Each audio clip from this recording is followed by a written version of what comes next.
Thank you all for joining me. I'm sure everyone's pumped to join yet another virtual online training these days, and so I really appreciate you taking the time to join this one, which I hope will be really informative and helpful for folks. So today we are talking stalking with resources for public awareness educators, and those might be educators on campus, they might be in the community.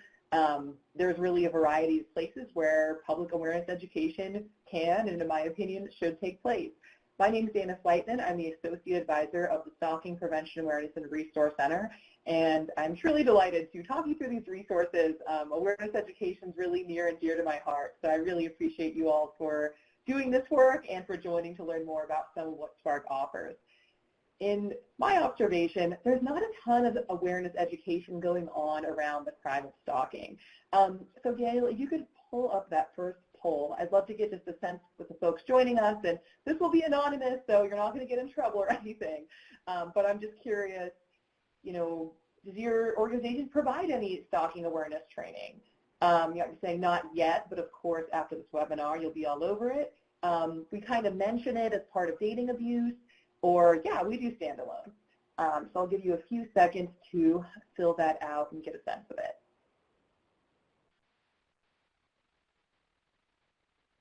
Okay, great. So it looks like there's a couple folks who do standalone programs on stalking, but for the most part, it's integrated into other topics, or not yet, right? About a quarter of people saying not yet. So thanks for doing that, and that's kind of what I expected. Some folks not doing it, not a lot of standalone programming on stalking.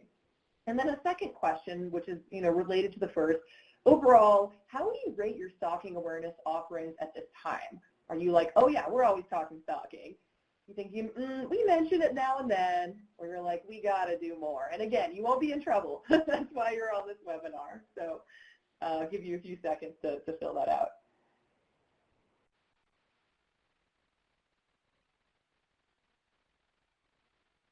Okay, great. So it looks like a few of you are saying, yeah, we're always talking stalking, which is awesome, and I'd love to hear that. And of course, everyone, including those folks, please feel free to share some of the work that you're doing in the chat box.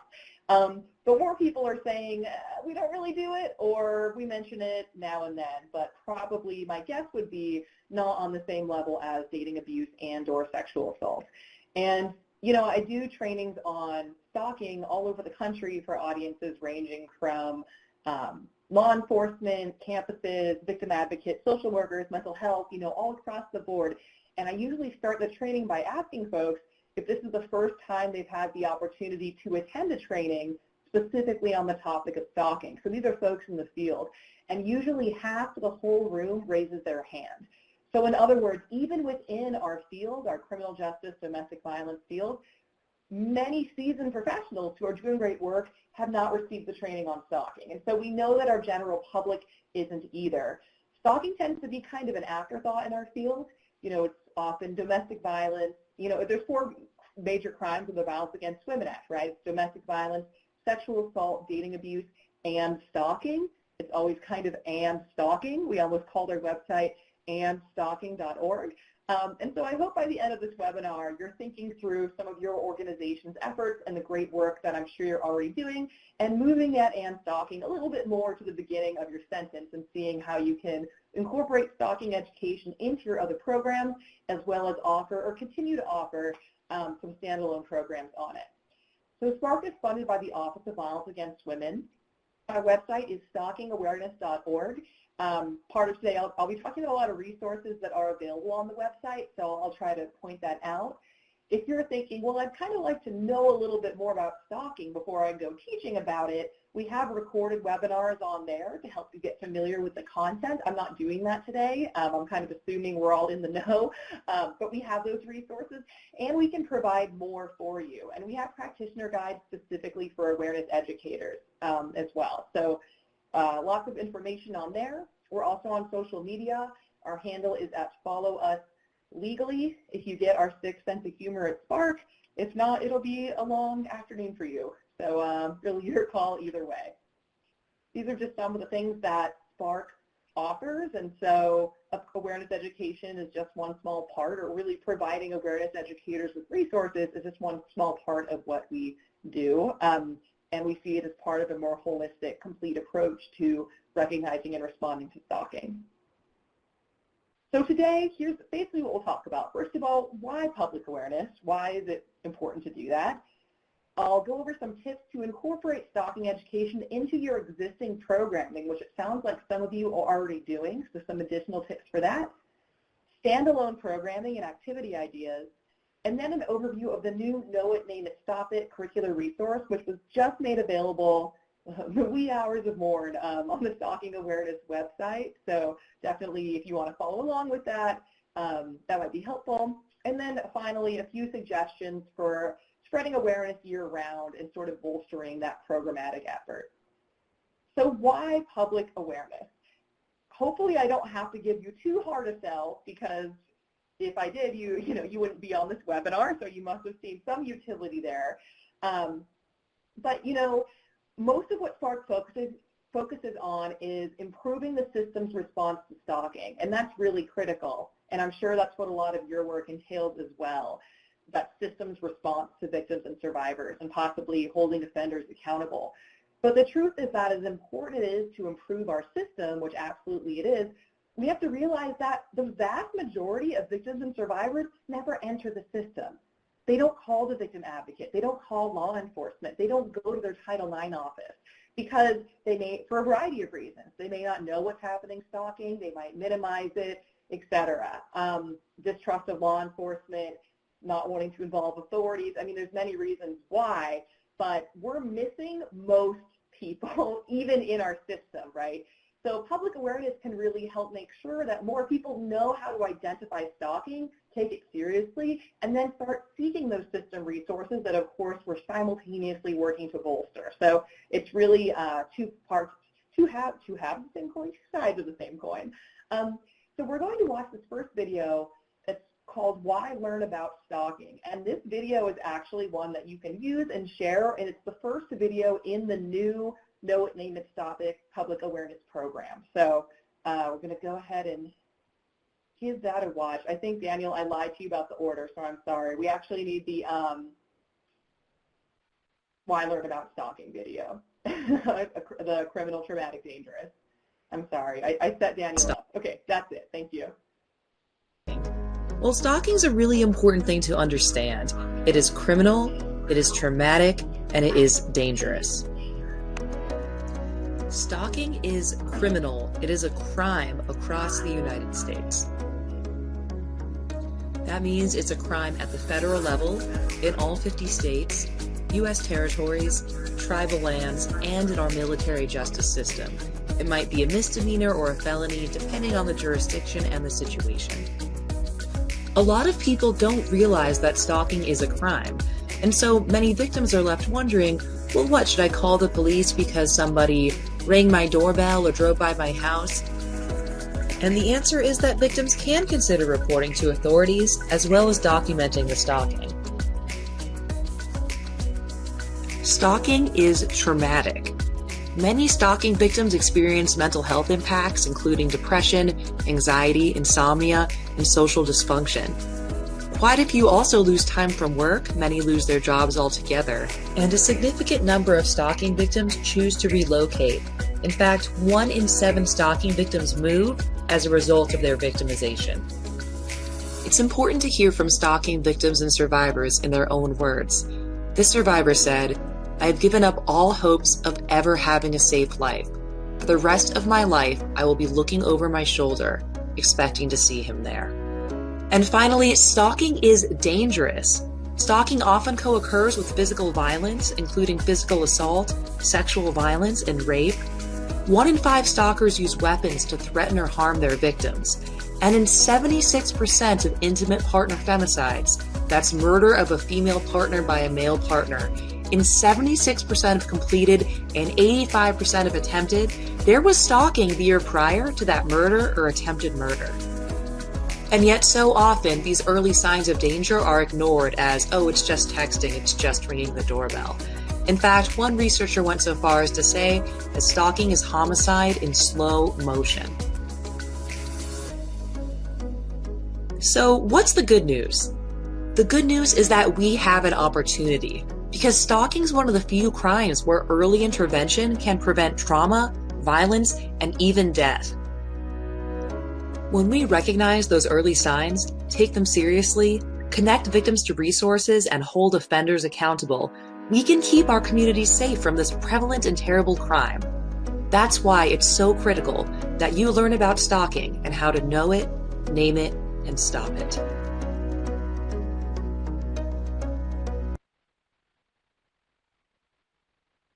All right, so of course, in my very biased opinion, that was pretty compelling, right? Sounds like a serious thing that we should know about. So this is also how, again, the new public awareness curriculum starts with this why learn about stalking. And like I said earlier, we're missing a lot of stalking victims. So this was a recent study, this is campus only, and they looked at out of 100 students, how many stalking victims disclosed, or it broke down to this anyway. So out of 100 stalking victims, 73 disclosed. Now, disclosed does not mean sought help. I personally thought that was really interesting because that seemed high to me, but in a lot of studies, we look at help seeking. By disclosed, they just mean told anyone about what was going on, right? So of those 73 who disclosed, only 6 were disclosed as formal supports. And so where I see public awareness coming in is on this, 67 people who did tell somebody, but didn't tell that formal support, as well as, of course, the folks who didn't tell anyone at all. Naturally, there are many reasons for not disclosing stalking. I mentioned some of those earlier, but the most common reason cited in this study, as well as in larger studies about help-seeking behavior among stalking victims, is minimization, thinking it's not a big deal, as well as thinking it's embarrassing, private, or personal. And those are the kinds of things that I see an opportunity to develop some cultural change around, right? If we have that friend that person told say, hey, that sounds scary, that sounds serious, that sounds like stalking, and let's learn more about that and let's get you some help, I think we're going to see an increase in that reporting to formal support, and hopefully, that will go along with a great supportive response from our system. Stalking is definitely something that folks in your community are experiencing. In the lifetime, more than 1 in 6 women and 1 in 17 men experience stalking. And of course, people of all gender identities experience stalking, but this is the best available data, and it defines it in this way, in this binary way.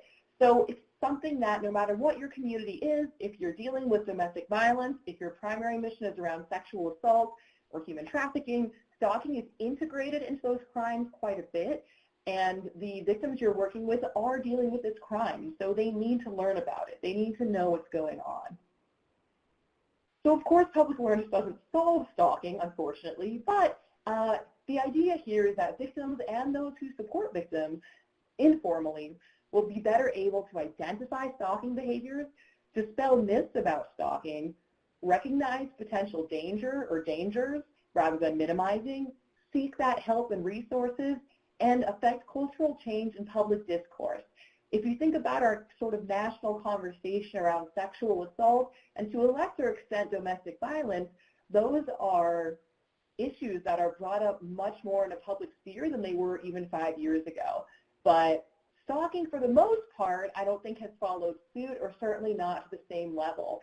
And with the prevalence that we see with stalking, that needs to change. We need to be having this national dialogue. But if the folks in our field aren't even trained on stalking, it's unlikely to happen. So we've got to all get educated on it and educate our public. So in this first section here, I'll be referring to some resources available on our website. This is where they are, so I just wanted to let you know that up front. They're also in this material box. You can download this guide, which also describes some of the activities here that I'm going to suggest. So now let's talk about implementation, and we'll start with integrating it into IPV or sexual assault programs. Now, would I love you to do a standalone program on stalking? Absolutely. There's a lot of content there, a lot of good stuff, and I'll be giving you some options for that standalone programming. But I also understand it can be challenging to get in the room with that. I remember at a previous position, I was told to do a program that included dating, violence, sexual assault, bystander prevention, and gender norms, and I had to have group activities, video, and facilitator dialogue, and make it fun, and I had an hour and a half. And so if you had told me, no, but you need to also talk about stalking, I would have probably yelled at you, honestly. So I know that's the reality for some of these programs, and that's why I started my campaign that I informally call Sister, Can You Spare a Slide? Okay, if all you can do is one slide on stalking, here it is, and it's available on our website again. So even if this is all people are going to know, to say, hey, stalking, the crime of stalking, it's a crime, right? A lot of folks don't know that. It's a pattern of behavior that causes fear. Here's some examples of it. It could include unwanted contact, following, showing up, spreading rumors, and more, to get people thinking beyond that just surveillance or just contact. There's a lot of different stalker behaviors. Usually the stalker is a current or ex-romantic partner, friend, or acquaintance, right? You don't have time to get into it, the whole breakdown, but you do want people to know that while stranger stalking is possible, the vast majority of the time, the victim knows the perpetrator knows the victim, and stalking may happen during a relationship or after a relationship ends. And then just this little blurb at the bottom, hey, this could be dangerous, you should seek help. Do I want you to do more than this? Of course, I would love that. But this already takes a program that's not mentioning stalking pretty far, because it's identifying it as a unique form of victimization, letting people know what it is, and saying, hey, there's help available. So if this sparks something in someone watching your program, they can go somewhere for more information and follow up, and they now have the language to do that. So again, if you have time for one thing, then I would say add that slide. And when we're thinking about intimate partner violence, a point that I always make in my other trainings is that stalking is often part of domestic violence / dating violence, right? If we're looking at, in our field, we often hear something like, oh, he was abusive towards her, it's often a her, and then she left, and then he began stalking her. And that can happen, right? Absolutely. But let's take a step back. If during the relationship, he was doing some of the things listed here on this poster, which is available for free order, by the way. If he was calling her, following her, showing up at her workplace, showing up at her school, spreading rumors, hacking accounts, threatening her, taking videos, threatening to release them, that's intimate partner violence. It might be called emotional abuse or digital abuse, and it is stalking. It's both, right? And that can happen before, during, and or after a relationship. So it's really not too hard to build that in to an intimate partner violence program that you might already be doing. So here's a way to do that. If you have a slide like this, which I know, like I used to have, physical abuse, emotional abuse, digital abuse, or whatever. If you have that emotional abuse slide or slides or whatever you're talking about, simply putting some behaviors together and saying something as simple as, if somebody is damaging your property, spreading rumors, et cetera, that might be emotional abuse, dating violence, and stalking. And stalking is its own crime and has its own risks, and so it can be important to follow up and seek help for that. Even if all you did was say that, now we've named stalking, right? And that's doing a lot more than what most programs are doing right now. Also, if you're looking at any case examples, so if you're looking at case examples of dating violence and or sexual assault, often, especially in dating violence, but in sexual assault cases as well, there is stalking. It may not be named, but if you look back at that case with the lens of understanding stalking, you'll see stalking, right? And so you could, for example, I know a lot of campuses use, or at least used to use, the Yardley love story because it was a well-documented dating abuse ending in homicide, right? And so if I was telling that story or using it as an example that, participants discuss, I could say something just like, that offender, it's also important to realize they stalked the victim, right? Because George Hughley sent threatening emails, he followed her, he showed up where she was. Stalking is a crime in its own right and can be a dangerous predictor of violence and even murder.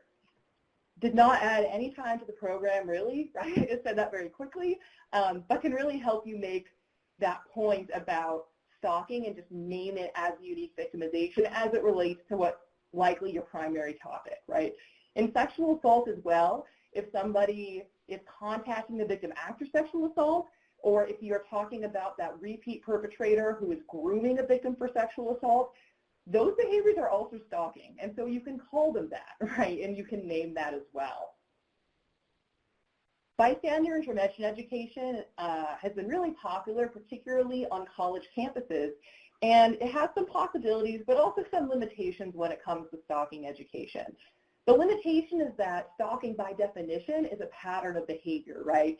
And bystander intervention is typically, not always, but it's often framed as intervention in one specific moment, right? So it's that you see this thing at the party, and here's a way to distract, delegate, etc.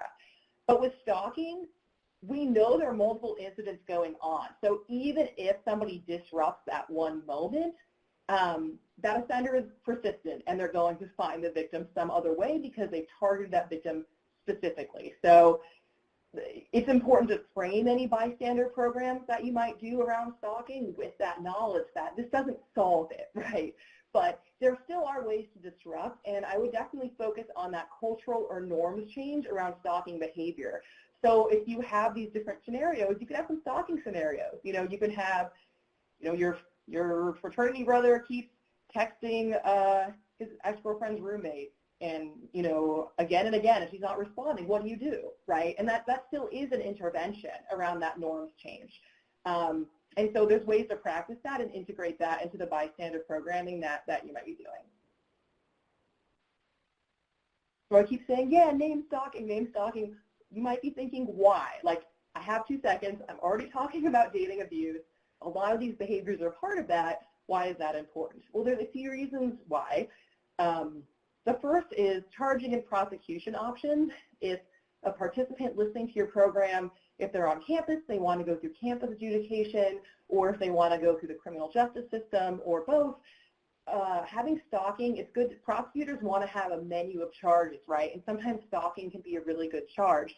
On campuses, the sexual harassment definition has just narrowed considerably. And so stalking, though, is still the older Clery Act definition. It's much broader, so it might give some charging possibilities, but you're not going to be charging stalking unless we may call it stalking, right? It won't occur to anybody.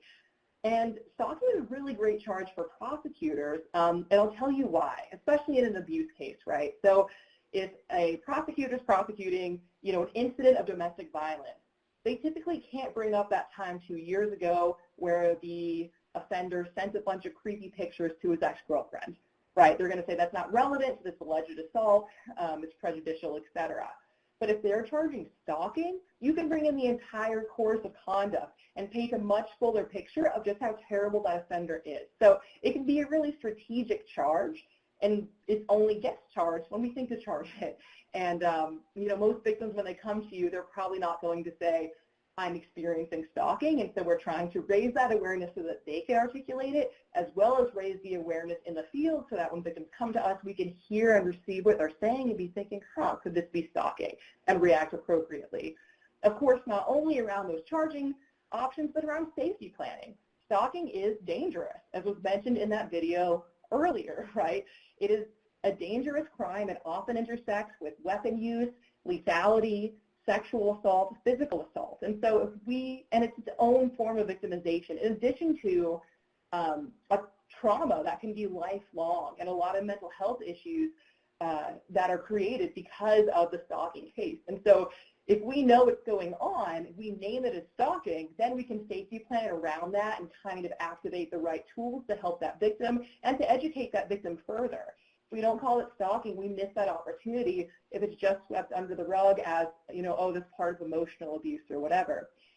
And victim empowerment, it can go a long way for a victim to be able to say, I'm experiencing stalking, instead of having to say, oh, my neighbor's gotten weird, or my old roommate's gotten creepy, right? To be able to actually say, I'm experiencing stalking, and that's a real thing, and I'm going to seek help for that. I'm going to seek information about that.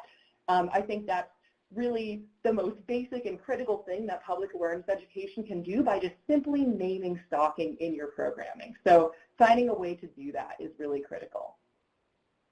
There are different ways to do standalone programs on stalking if you have the time or inclination, which I hope that you will.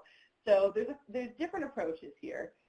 One is to start by talking about the social normalization of stalking. So I think stalking is dangerous because it's one that people don't know a lot about, but think that they do because we hear the word all the time. And so, you know, for example, I often hear people say something like this, I was totally Facebook stalking you, and I saw you went to Mexico, it looked awesome. And some of you might have said or, you know, heard other people saying something like that. So assuming these folks know each other and are indeed Facebook friends, does this sound like stalking? Like the crime of stalking? Well, no, because it's not scary, right? It's not scary if I post a picture and then my friend sees that picture and comments on it. Like, that's why I posted it, right? It's really only scary when it involves a reasonable person feeling fear. But we hear the stalking all the time. It's like, and what it does is it doesn't cause stalking, but it can desensitize us to it, because when it's a little bit unique to this crime. You know, you don't have people saying that party was so lit, it's arson. That's not a thing. You know, if there was arson at your home, people are like, oh man, there was arson, you should call the police. But with stalking, you don't get that response. You get that, was it stalking or was it stalking? Or was he stalking you? You know, and that kind of thing, where it's really trivialized. And that happens in our language and in our media. And I find that engaging people, starting with that social normalization, is a really interesting way to get folks thinking about the issue and critically thinking about the media and the language around them. So we have some materials that can help you do that. Every Valentine's Day, we post some of these Valentine's cards that are meant to be funny, but are absolutely stalking behavior. So just thinking through, you know, okay, what message does this send? How does it affect our view of this actual issue, right? And again, I'm not saying any of these or the media is causing stalking, but rather that it can desensitize us to it. So we have some examples like that. I also have my stalking playlist. If you've been to an in-person training of mine, I always start it with this, and I'll send this to you by request because I don't want stalkers to listen to it.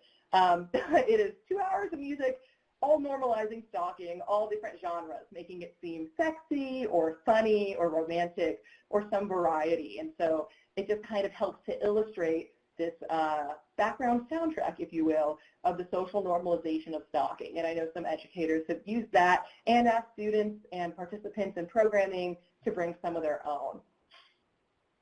Speaking of media literacy, I think it's great because once you start seeing your media and critiquing it through a certain lens, it's hard to turn that off, which is great because hopefully it builds a lifelong sense of being literate around media and thinking through what kind of messages it's sending. One thing I want to say about media literacy, though, is sometimes I see it presented in a shaming way. And so I wanted to address that and say that, you know, when I do media literacy, I'm always sure to say that no one piece of media is the problem. You can critique every single piece of media that you like in a valid way. It doesn't make it bad. And the problem typically isn't any one of these things. It's the summation, right? It's the fact that we see so many examples that are bad and such few examples that are good. With stalking, what I think is interesting is it really transcends genres. So people tend to think about those old rom-coms, you know, and all the stalking behaviors in them, which absolutely there was, right? That sense of I've got to wear the girl down and I'll keep trying and trying and trying until she takes me back. So we can see plenty of examples of that, you know, Pretty in Pink, She's Got Mail, tons and tons of those. We also have our, you know, our sexy thrillers, Twilight and 50 Shades of Grey, where they're showing up and they're trying to protect you. But they also show up in some places people may not always think about. Comedies, so there's Something About Mary, if you remember that film from the 90s, extremely popular. Everyone's stalking Mary. Mrs. Doubtfire, in which if I gave you a, you know, if I had more time, I could do the whole rundown here. But if you think about the synopsis of that in a police report, it's like male offender who lost majority of custody of his children, disguised himself and to be near them all the time and access their home and try to disrupt the mother's new relationship. Like, I mean, I love Robin Williams, but like, okay. And also cartoons, there's this trope of that, oh, there they are again. They don't understand boundaries, and that's hilarious, right? As well as our superhero movies, there's a lot of watching over to protect.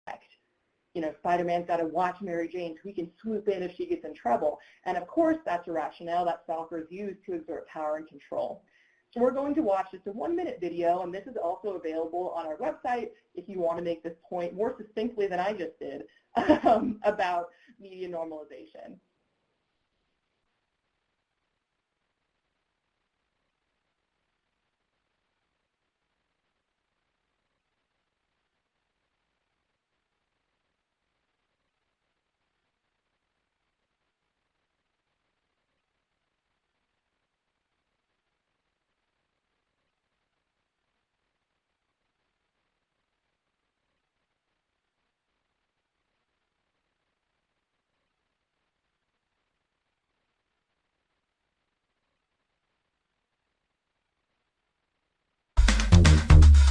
It looks like our host is letting me know he had to let it buffer really quickly, but it should play now. So stand by, thanks.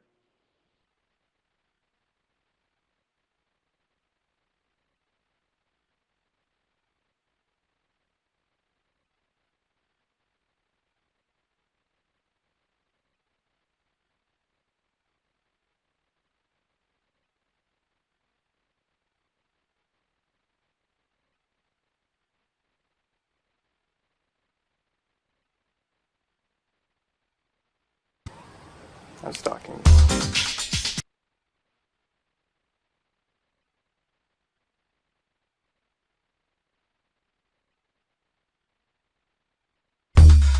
Jump out from behind a car when you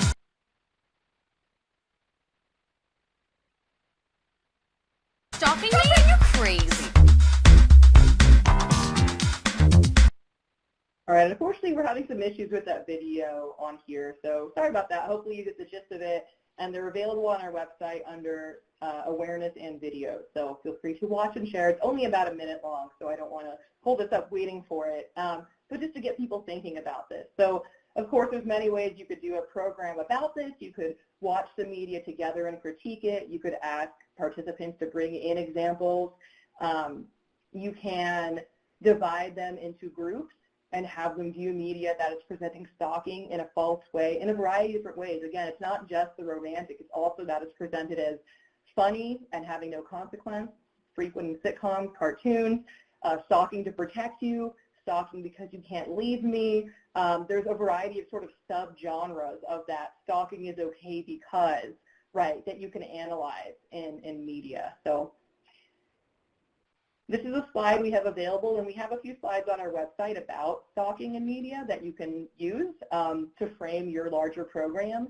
And so this kind of breaks it down a little bit where, okay, what's the difference between the fantasy here and the reality? And mostly, you know, we see the fantasies that the stalker is an attractive stranger or secret admirer. Reality, we usually know them. Usually the fantasies, they're good and pure and romantic, but actually they're generally trying to scare their victim.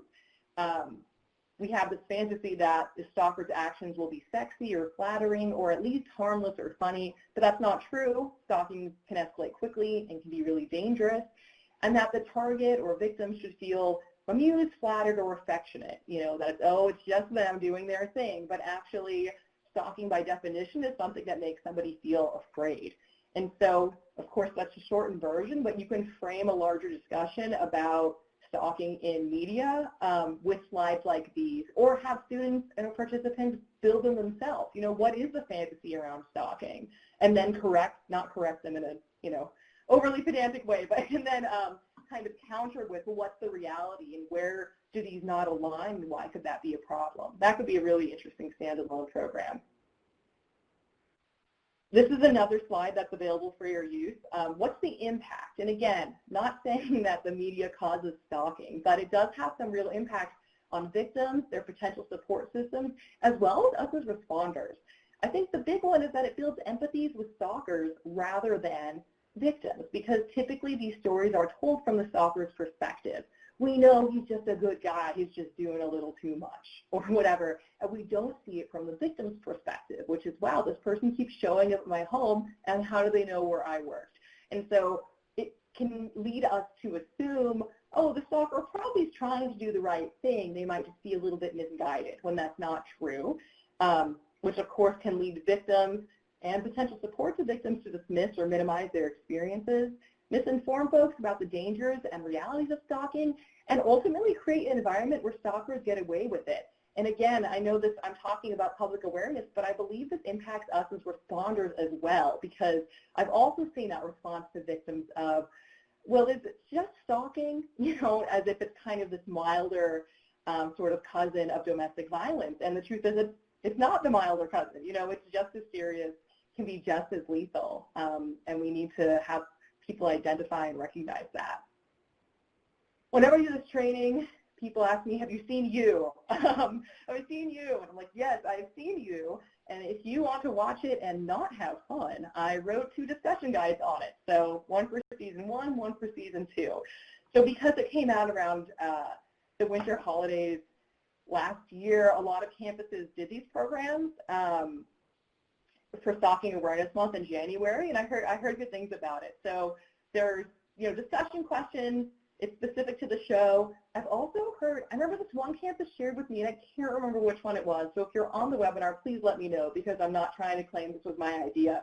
But they just watched the first episode of You as a big group, and they handed everyone these red flags, and people would raise them when they saw a red flag, and they would discuss it.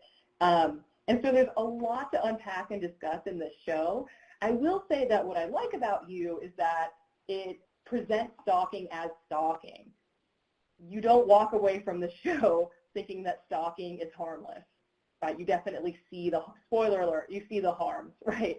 And that's where I feel stalking should be in a horror movie, in a thriller, because it's scary. So it has that going for it, but it also raises a lot of the issues around romantic tropes and stalking, etc. So again, these are free to use on our website. So yes, I've seen it, I've thought overly much about it, and it can be a good way to engage folks in discussion, because it is a pretty popular show. And again, not to shame the You lovers of the world, but just to delve into that a little bit and use it as a vehicle to teach about stalking. So a few activity ideas. These could be as part of a standalone program or as a piece at least on stalking. So I would always want to contextualize any of these activities with some basic information about stalking. And so we have in that guide a link to some just basic stalking facts, so that I think that you'll want to include that as well, so that people walk away with an understanding of, okay, what exactly is it and what should I do if it's happening to me? These activities can help people think through it in a little bit more of an interactive way. So this is one activity called romantic bullying stalking. And essentially, there's a couple ways you can do this logistically, but the gist is that you have these different, they could be cards or pieces of paper that describe different behaviors. And participants have to choose, does that sound romantic, or like at least an attempt at romantic pursuit? Does it sound like bullying or clicks, or does it sound like stalking? So a few examples. Sends multiple texts a day to check in regardless of whether or not you respond. Does that sound romantic? They really care. Bullying, why won't you leave me alone? Or stalking, get the hint, right? Steals things like your textbooks and jackets, so you have to go ask for them back. Could it be cute and flirtatious, trying to find an excuse to see you again? Could it be bullying? You know, you have that rival group that's stealing your stuff. Or could it be stalking? It's scary and they're trying to force a confrontation with you. And so there's a variety of these, and you can argue them different ways. And of course, stalking is extremely contextual. And so what this does is it gets people to think about the contextual nature of stalking, and also what might cross the line for them personally, and also how these behaviors might add up over time. And so, you know, that multiple texts a day, you might have participants saying, well, that's no big deal. But by the time all 3 of these things are happening, that's reframing how they're thinking about that first one, right? And so logistically, there's a few different ways to do this. You can either print out the words romantic, you know, bullying, click, stalking, and then print out these different examples and have people, and cut them up and have people in small groups sort them. So they're actually putting them in different piles, and then it can be interesting for small groups to compare their pile with other groups, right? And to talk it through with other people. When do they agree? When do they disagree? What context are they imagining versus someone else? It also builds empathy for stalking victims who might be really afraid of something that contextually is scary, but may not sound scary to everyone at first. And so talking through that can be really interesting. Another way to do this activity is with that hanging things in maybe 3 different walls of a room. So you have romantic wall, bullying wall, stalking wall, and you read out these different statements about what happened and ask people to choose and walk towards or move towards whichever one they think it is, and then you ask a few folks to justify it. It's nice because it gets people moving. It's less conversational probably because you're only calling on 1 or 2 people, but it's another good way to do this activity, especially with a large group that requires less work from the facilitator because you're not cutting up all these little pieces of paper. Another activity that we've seen being successful, especially on campuses, is this how does stalking look, sound, and feel? And so for this one, you probably would want to get those big sheets of paper. We used to call them butcher paper. I don't know if we call it that anymore, but and hang them on different walls or spaces. You can have duplicates. You have a large group. And so ask participants to either draw or write what does stalking look like, another group what does it sound like, another group what does it feel like, and have them rotate throughout. So the group it looked like, the next round they're going to sound like. So everyone gets to all 3 stations. And allow increasing amounts of time because it'll get harder and deeper, right, thinking more about it as it goes. So at first look like we might just get a bunch of cameras, but then as we're on that 3rd round, what else could it look like? And so this does a good job of getting people to think about, again, the contextual nature of stalking, the different ways victims might react to stalking. It's not always them explicitly saying, I feel afraid. Of course, we have stalking victims who seem as confused, very stressed, feel guilty or like it's their fault, feel like they're under a microscope or a magnifying glass, right? And so kind of trying to empathize with that, as well as thinking about what does stalking sound like? Well, it's not always, I will follow you forever, someone saying that out loud. It could be violent, it could be really loving, right? And that look like, again. So adding more time can be helpful, and then debriefing, talking about some of those major points I mentioned. And again, this is in the Talking Stalking Guide as well. Another activity for folks who might find those, well, I think they're all good, but who might find those a little bit touchy-feely.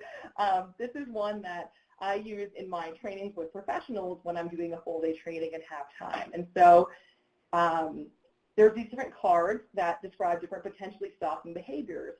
And some of them on their own really sound like stalking. Like you find a camera hidden in your room, oh boy, that sounds like stalking. But there are others that might be a little less clear. They're at the grocery store while you're there. Well, I live in a rural area. That could be a coincidence, right? And so the questions are different for professionals or for lay folks, and you can change them, but these cards are available, and then here's some sample questions that you could ask people to discuss. And I suggest making this a small group activity and cutting out the cards and having people each read one out loud and then discuss these answers, these questions. So, how do you feel if this happened? Do you feel scared or are you more annoyed? Does this seem like stalking? Could this be criminal? And what are some ways you could plan for safety? I ask people to choose up to 5 cards and have this conversation after each card that they choose.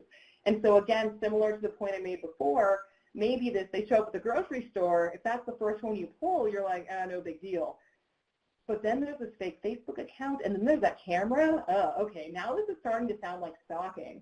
And also stalking cases don't always go in they might escalate over time, but not always in a straight line, right? Just like domestic violence. So maybe the first thing is you find a camera, but then you just see them at the grocery store. Oh, maybe they're backing off, right? But then they're back. So there's a lot of discussion points that can come up from this exercise.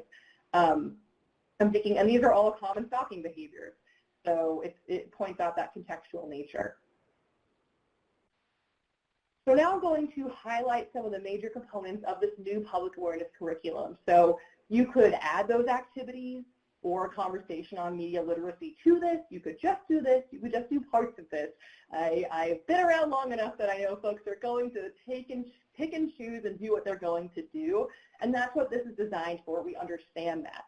What I do say is please credit SPARC.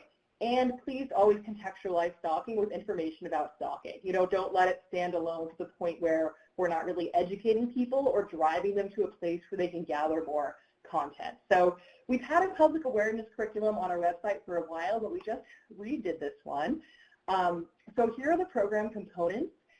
We have a facilitator guide, so that provides an overview of everything available. There's a script, so it's bullet points. My suggestion is, make it your own and make sure you're hitting those big points, right? You know your audience, you know your style. If you're funny, be funny. If you're not, don't, do what makes sense to you. But it's pretty succinct. Like, here are the big points on this slide. Of course, the slides themselves, so that you can just go ahead and show them. There's some handouts. There's moments where it'll say hand this out, so that's all included. And videos, including the one that you just saw and 2 other cartoon videos. So here's what the PowerPoint slides look like for you, the facilitator. It'll have the notes for the facilitator on the bottom, as well as in the script like this. And so you can use whichever version you would prefer. I always encourage folks to print and actually look at this ahead of time, because then you can highlight things, you can make your own notes. And so I think it's just more organic. And I just find people, if you look down at paper, people know you're looking at your notes. If you look down at your phone or a computer, it can be a little iffy. So obviously do what works for you, but my recommendation is always to actually print these out and, highlight things, change things around, do what you got to do, and then present with this guide. So the curriculum is divided into 3 parts: know it, name it, and stop it. So the main part of the know it one, and this, I'm not showing you the whole program, though again you can download it online. I'm just highlighting sort of the major components here. Is this interactive activity, I guess it's a little redundant, with these scenarios. And so what you'll do at this point is hand out, there's 3 of these scenarios, and they can be 2 pages or front and back. But basically these get to the, again, contextual nature of stalking. So for example, you could give a group this activity to talk, this scenario to talk about. Says you receive a call, a woman sounds highly agitated and angry, she's breathing heavily and yelling at you. She says he just posted a photo of himself in a tuxedo at the diner. So on your own, how are you feeling? Are you alarmed, confused, annoyed? Does this person make any sense to you? Does this seem urgent? Do you think police would find this call urgent? And why? What might be happening here, right? And then, so you'll have groups discuss that, and then turn the page to see what really happened in this case, and you learn the caller's a stalking victim. The ex-husband's been posting daily photos of himself on Facebook wearing the tuxedo he wore on their wedding day, and he's posting photos in places where that victim's recently been. So she was just at that diner the night before, so she's afraid because she knows this must mean he's been monitoring her, but she doesn't know how or why. Okay, so now it's scary, right? Now most of us would feel afraid when we have all that information, but when all we know is it's the tuxedo at the diner, it's hard to know what that is. So then you'd ask folks, does this information change your perception of the situation? If so, how? And the stalker here did not directly contact the victim, right? The stalker's not contacting the victim, so do you think they might still be a threat? Why or why not? Why might this be scary? And so there's 2 other scenarios that are similar in nature to this one. And so you can just hand these out here, give groups sometimes to discuss, or you can do it all as one big group depending on the size of your group. And then, debrief that, have them briefly discuss what happened in their case, and then talk about that contextual nature of stalking. And we have some speaking points on that, and this is one of the slides. And then there's a short video on that as well. So now we're going to go ahead and watch that second video, which again is the suggestions that you watch it within the program about why context is so critical in stalking cases.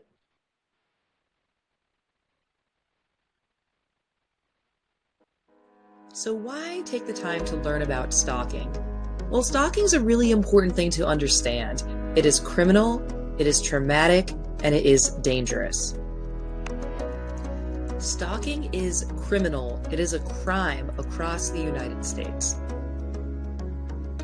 That means it's a crime at the federal level, in all 50 states, U.S. territories, tribal lands, and in our military. I believe we saw this one already, so we're going to want the context is key one. There you go. Thank you.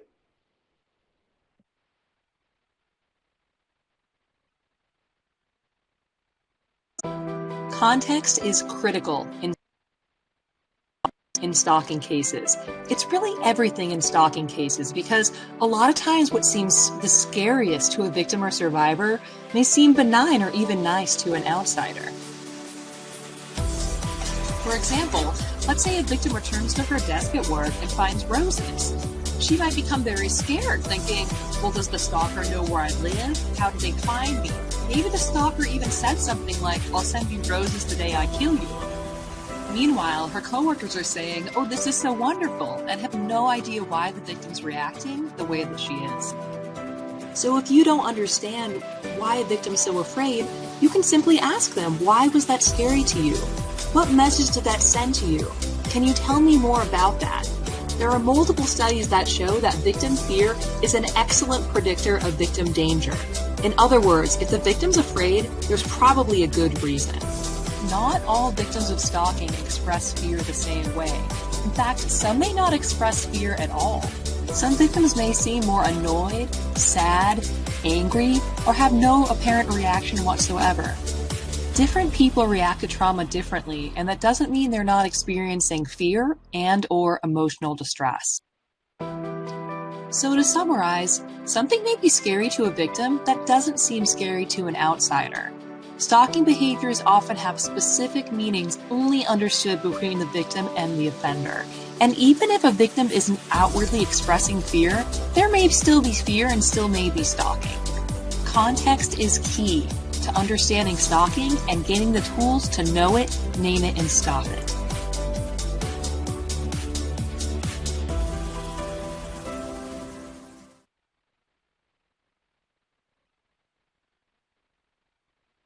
All right, so why context is so critical? So the idea here, you introduce it, you have folks discuss it and think critically about it, and then you get this larger sense of it from the video.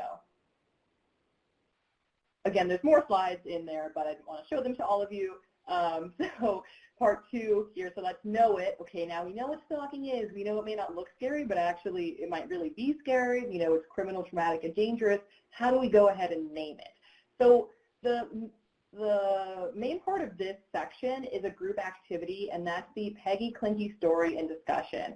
This is a very tragic case in which this woman was murdered by her stalker after reporting many times to police and other informal supports. And so we have access to a video that's embedded in the PowerPoint available on the website. It's about 8 minutes long.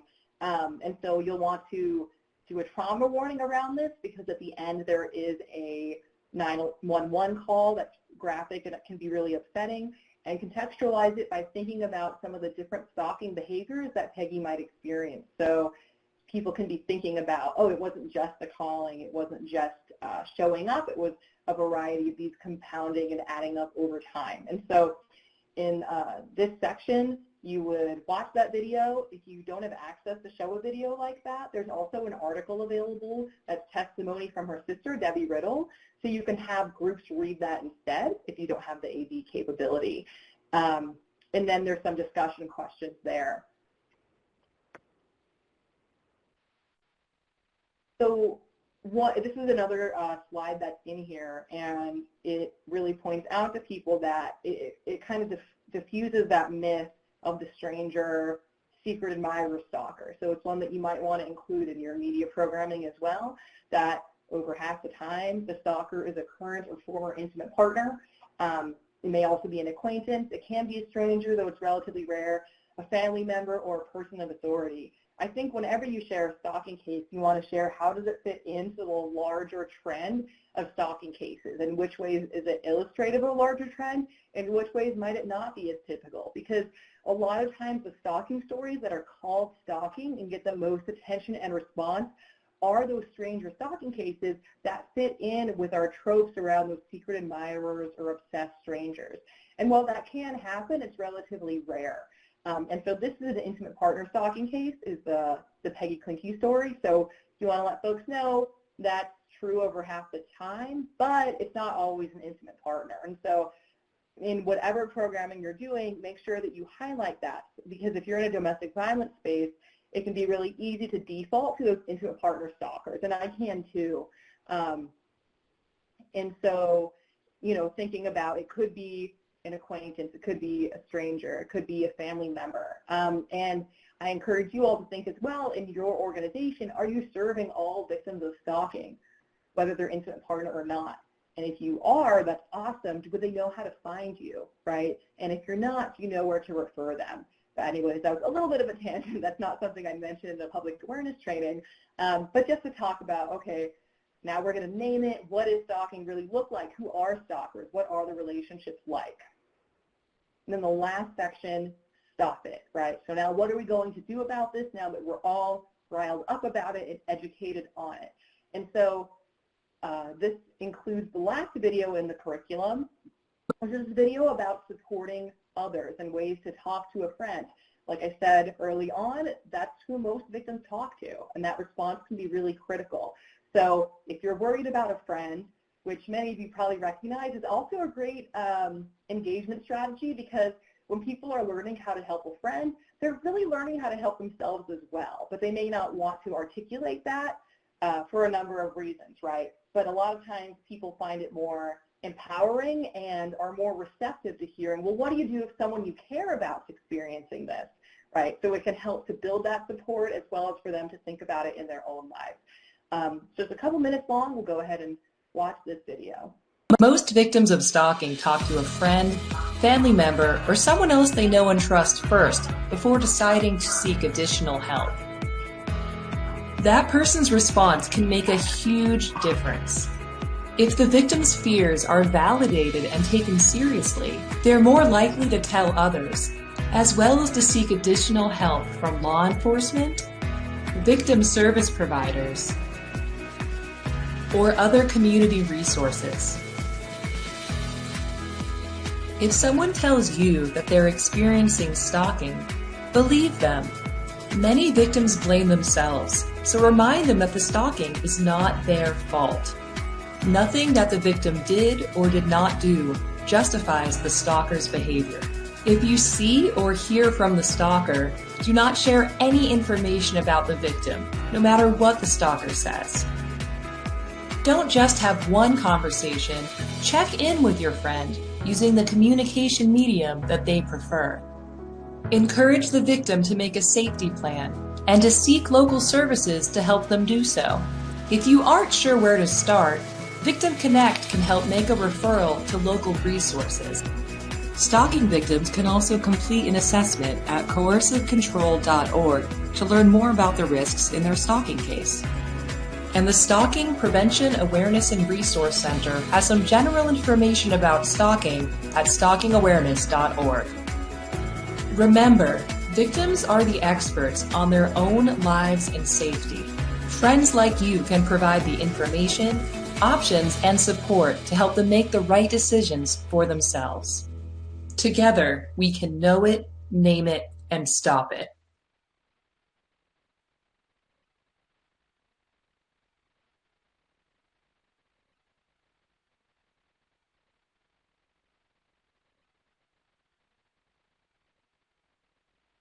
Sorry, I was talking, I was on mute, so you'll miss all my brilliance. I was going to say, of course, you know, the guidance here is not all that different than what you'd hear for domestic violence victims or survivors, or sexual assault victims or survivors, but it's not necessarily intuitive to lay folks, right? And so just putting that stalking lens on that, as well as thinking through that monitoring, that, you know, a victim, perhaps the stalker's watching everything that comes in on their phone. Okay, well then texting your friend, how are you doing, may actually be a source of anxiety, not comfort. And so let's think through that, talk to your friend about all that, see the best way to get in touch with them. There's a handout at this point that I suggest you provide to everybody in the program. It's also available on our website under the handouts piece. And these are just some quick tips for supporting loved ones experiencing stalking. We're going to add it to another place on our website as well. We get this question a lot that, you know, my friend is minimizing it, my daughter's minimizing it, but I'm really worried. What can I do? Of course, there's limits to what you can do. You know, victims need to be empowered to make their own choices, but there are some helpful ways to talk about it, right, and to gain an understanding of it. And so this handout can help leave people with something that feels more tangible in terms of something to actually do. That can be really helpful. So I encourage you to check out the entire program, the new, Know It, Name It, Stop It, with all those videos and more slides. It should take between an hour and a half. There's also a webinar of just me going through that program straight. And so if you're like, I kind of want to hear this before I do it, or I want to hear how someone else does it, that's available on that Know It, Name It, Stop It page as well. And so you can see the whole thing there before you even do it, or if you're not comfortable explaining it and want to have someone else explain the slides, whatever it is, that's available there too. But when we look at awareness programming, we don't want it to just be a one-off thing. And I know that's easier said than done with our limited capacities and sometimes a limited audience willingness, right, to attend, et cetera. But we want to make sure we're bolstering our efforts. So hopefully you're not just doing one stalking program, you're doing a variety. Maybe you're doing that standalone, and then you do a media program, and then you make sure to mention it in your dating abuse, et cetera. But in addition to programming, which is my favorite thing personally because I'm all about the content, right? But there are ways that we can enhance that and kind of up what we call the dosage of that messaging, right? So that year-round, people are thinking back to that training they had or thinking forward to that training they're going to have and really thinking about stalking year-round, not just at that one-off event or 2 or 3 off events. So a few resources that can help. We have these brochures and posters available. The brochures are available in English and Spanish. Right now, there's a delay in shipping them because of COVID, but typically you can still absolutely, and I encourage you to do so, request these on our website. And when we're back in the office, we will send them to you. We also have digital versions online to print or share, a PDF, since that's more relevant to this precise moment. But if I was doing this sort of stalking program, I would also make sure that folks are left with these brochures, and these posters can be used Stalking Awareness Month or all year round. I think that the second one's a little bit more for the field, I would say, that it's domestic violence and it's stalking, which is really important.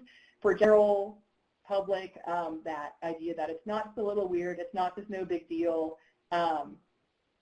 it's stalking, right? Know it, name it, stop it. And so these really complement the public awareness program as well as our helpful standalone to enhance it.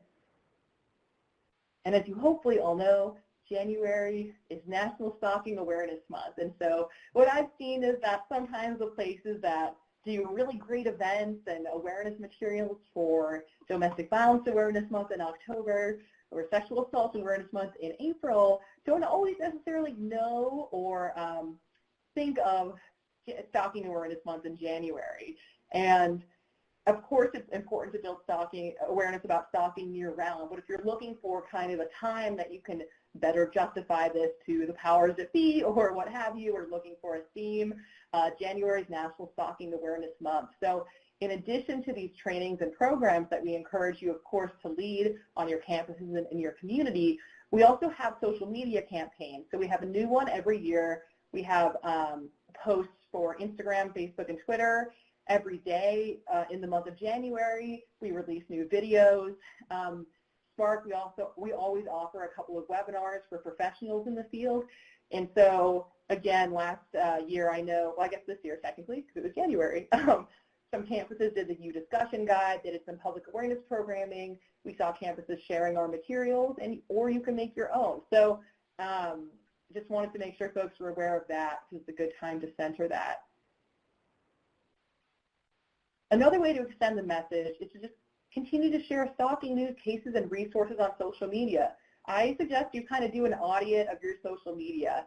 If you're sharing domestic violence or dating abuse stories or sexual assault stories, are you sharing stalking stories? And if so, are they intimate partner and not intimate partner? And do you call it stalking, right?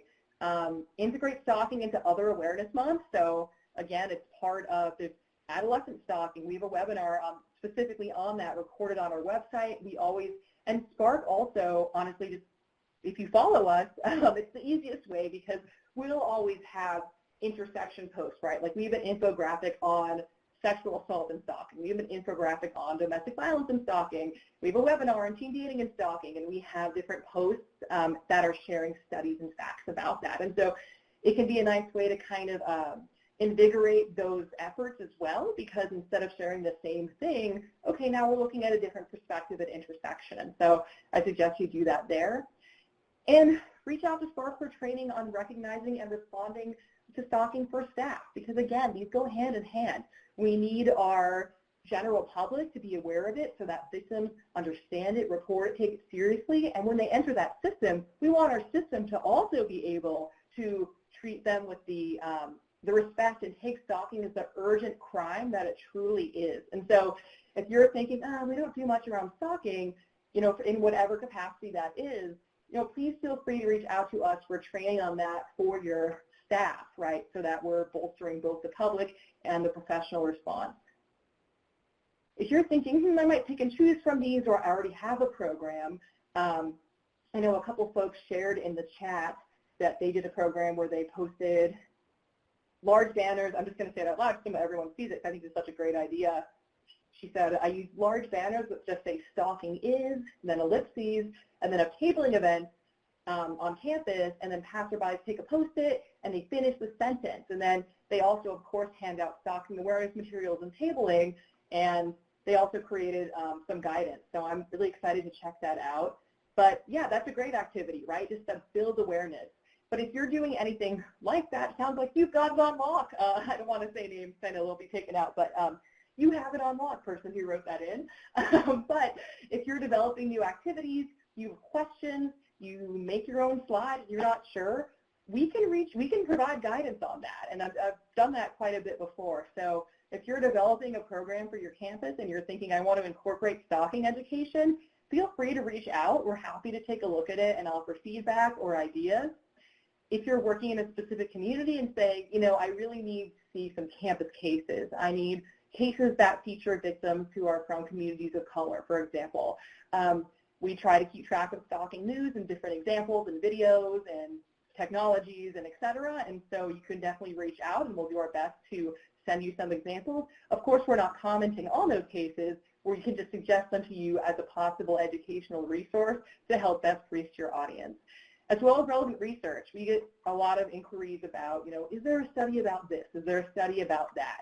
There are not as many studies on stalking as I hope there would be, but we try to stay on top of all the ones that there are. So if you want campus-specific, a lot of times we have to say, no, we don't have a study specific to that, but here's what we do have. So we can help guide that research as well. So basically, just if you're developing a campaign or a program, please don't hesitate to reach out. We're the technical assistance provider on stalking, and so this is our job, is to provide you that individualized technical assistance. So I'm always happy to talk to you about that.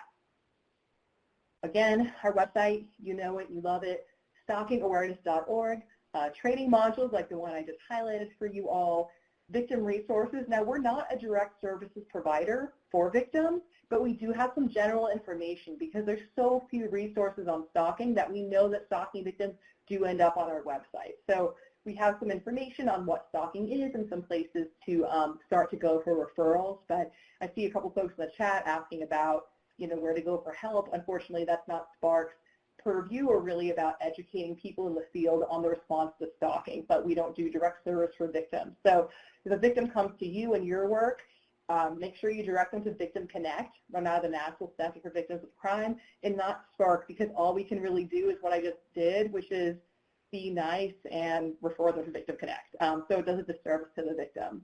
We have practitioner guides, so we have, of course, these materials I highlighted today, as well as for law enforcement, for corrections, for prosecutors, and webinars. I already mentioned a few that were on there, including one of me just going through this whole curriculum. And this webinar, if you're thinking, oh, I think someone would find this helpful, which hopefully it was for you, you can go ahead and share our archives with them. We'll have it posted in the next couple of weeks.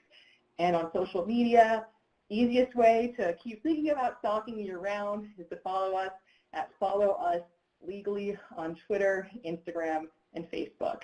This is my contact information. Again, I'm very passionate about ending stalking, and awareness education is a particular passion of mine. I know a lot of you are out there doing so much critical work, and that all of the activities and integrations I talked about are easier said than done.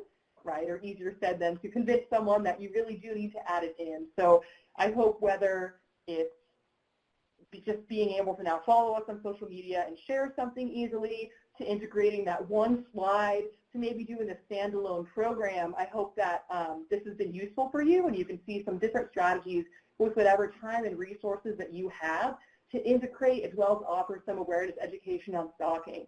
No one, I won't say no one's doing this, obviously some of you are doing this already, but it's rare, you know, and it's important because we have victims who are not identifying what they're experiencing, not reporting it, not receiving the services and the help and guidance that they need.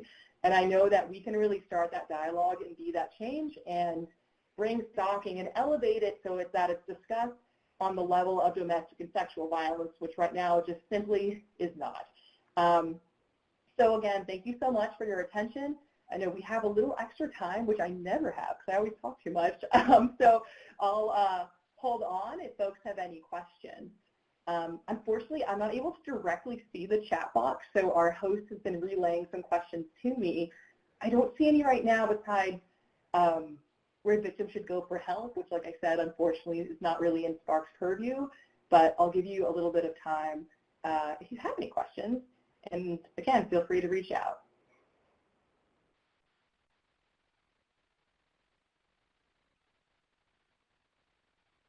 All right, I'll give you a couple minutes to see if any questions come in. And if you think of them later, feel free.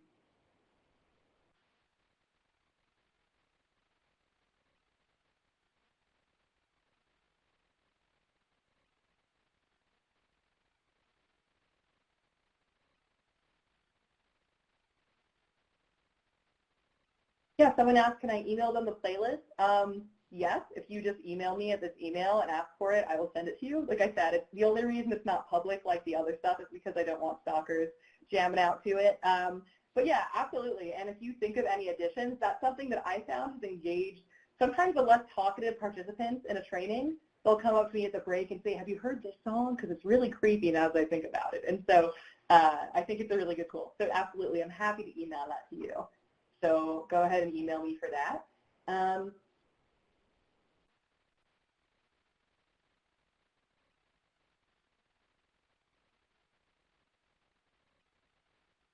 I see one more question coming in here. How do you discuss handling safety apps in training sessions? That's a great question. So for those who aren't familiar, there's a variety of safety apps. It might be something like NNEDV has a tech safety app that just provides some information about technology safety, but there's also apps like, I want to say called Circle of Six, please correct me if I'm wrong in the chat, that, for example, alerts your friends easily if you're somewhere and the abuser, assaulter, or in this case stalker approaches you, it automatically notifies them or whatever. So, you know, how do you address that in your programs? Is that helpful, yes or no? I mean, I think what we say with any kind of technology is that most of it's a double-edged sword, right? It can be used to help as well as harm victims. And so if they're worried that their device is being monitored, for example, through stalkerware or hacking or something of that nature, then we would not recommend that the victim then download the safety app because the offender is going to see them doing that because they're watching their phone, right? And so that will tip the offender off that the victim knows that their phone is being watched or suspects that their phone is being watched or that they're being watched, and it can actually escalate the behavior. And so it's hard. There's no simple answer, right? We also find that for those sort of bystander alert a friend apps, we often have stalking victims say that they trusted the wrong person, right? That through their social networks, because stalkers are usually somebody that the victim knows, that they have mutual friends, you know, especially on a campus, but not uniquely on a campus. And so that asking somebody else, you know, where is that person, or looking over their shoulder and seeing where they are on the snap map can be a problem. And so things like Circle of Six can be really helpful, or they can, through that mutual social network, be really not helpful because, first of all, if the stalker can watch what that person's doing, they now know where your Circle of Six is or what have you. And I'm not trying to pick on that app, it's just the one that comes to mind. There's a lot of different safety apps out there.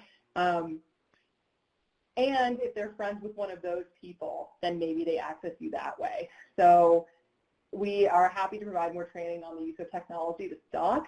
I would say that, of course, there's no simple answer for safety in any of these. It's just that, most of them provide there's pros and cons either way. And yeah, NADDV has a great tech safety app, absolutely, that provides a lot of information on, password safety, different devices. It's really an educational tool. So for advocates, I absolutely recommend that you have it. For victims, maybe not, right, depending on the situation.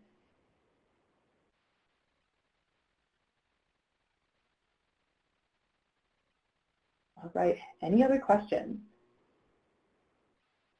I keep seeing someone repeatedly asking about information on gang stalking. My answer is the same, that if you're experiencing stalking, to talk to Victim Connect. And I'm sorry, I know that is not satisfying, but we don't do that kind of service. We don't do that kind of work. So I don't have much more to offer you there. So I don't want to ignore you, but I just don't have much to say that's useful. So sorry about that.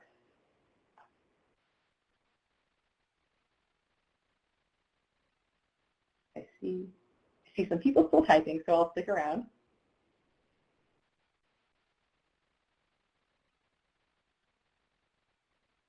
Good question. Any suggestions for law enforcement training? Should we prioritize teaching them about responding to stalking or teaching them to help victims who report? I guess I'm not sure quite where you're making that distinction, because I would hope that in their response they were helping victims who report it, right? If you mean like safety planning versus offender accountability, I mean, certainly those should go hand in hand as well. Hopefully law enforcement is working, in collaboration with victim advocates and other victim-centered folks so that they can connect to those places and experts.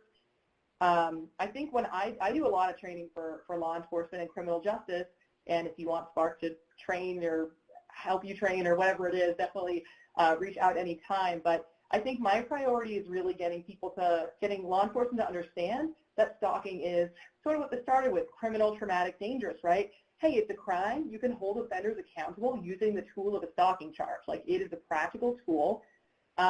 It's traumatic. It has a real impact on victims. I don't linger on that because a lot of law enforcement feel like, well, I see terrible things every day. So, of course, the victim's sad. What am I supposed to do about it? So that criminal, traumatic, and dangerous is where people get really interested. The co-occurrence with lethality, right? No one wants a homicide in their jurisdiction, absolutely. And also stalking is often part of other crimes, right? Someone might be stalking a victim in order to find out when they're alone so they can kidnap them or commit sexual assault. And so when we see that stalking actually gives an opportunity to hold an offender accountable in ways that they may have not otherwise been able to. Emotional abuse is not illegal unless it's stalking. Now we've criminalized it, right? And so it's another way to get the bad guys, right? So that's kind of what I focus on when I'm talking to law enforcement. So I guess it's more about that offender accountability piece because that's really their purview, but it's also around risk assessment. And so there's a really wonderful risk assessment linked all over our website, and we mentioned it in one of the videos called SHARP, the Stalking Harassment Assessment. Stalking Harassment, and I can't believe I'm forgetting what it's called. I look at it like 20 times a day. But anyways, it's free, it's online, it's linked on our website. That can be filled out by the victim, a friend of the victim, or law enforcement, or a victim advocate, really anyone. And it creates a risk assessment that shows that victim's case, risk in that case. And so that's also a very practical tool for law enforcement because it shows, of course, we want to take all our stalking cases seriously, but, what is the risk level to this person? And it provides that third-party perspective. And so I would definitely focus on that accountability piece and on the risk management and on collaborating with victim services because they're the experts on individualized safety planning. I think the major thing, the point I try to make in all of my stalking trainings, first and foremost, is to build a sense of urgency around stalking. It's not just this annoying thing. It's criminal, it's traumatic, it's dangerous, we need to do something about it, and because it's a pattern of behavior, we actually have the opportunity to step in before it rises to the level of physical violence or lethality. And so that's very much the framing I use when I'm talking to professionals in the field, and hopefully it'll be helpful for you as well. But also, feel free to reach out, and I'm happy to give that spiel to anyone who will listen to me. let's see. Okay, and I will see if there are any more questions that come in. And I'm very impressed that many of you stuck around for the questions, so thank you. I take that as a compliment. So whether you meant it as one or not, I take it as one. So let me see if there's any more. I see some typing, so stand by.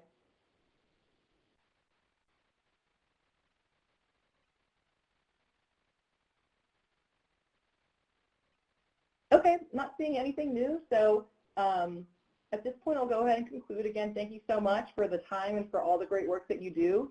Please feel free to reach out and check out these resources on our website. Feel free to reach out if you have any questions, are developing a program. We're a relatively new agency. We were funded in 2017, so we're always looking to develop new resources. If something would be helpful for you that you're not seeing, please let us know. So again, thank you so much, and have a good day and rest of your week.